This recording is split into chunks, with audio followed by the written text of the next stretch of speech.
Brianna, I'm so glad you asked.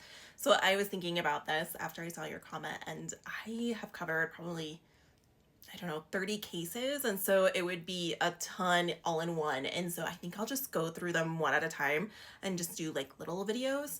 And so because I can't not talk about them, right? And so the first time I taught this class, and I used this book twice, I used this case twice, I taught True Crime Addict by James Renner, and this covers the Maura Murray case that happened out of Massachusetts. And so she was a UMass student that went missing in 2004, 2005, 2004.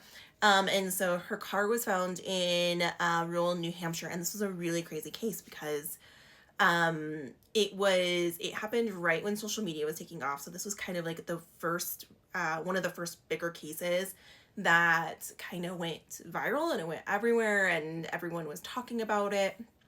And so James Renner wrote this book, and James Renner is this interesting true crime writer. And the cool thing about this is that I got to actually have James Renner. This was during COVID, and so, I decided to shoot my shot and see if he would be available to Zoom in with my students and talk about his writing process and the research and everything like that. And he was so great. He was so cool. And he was so interesting to talk to. And I follow him on social media, and and I will chat back and forth here and there. So anyways, interesting take on the Maura Murray case. So the two other mediums that I use is a podcast and a documentary.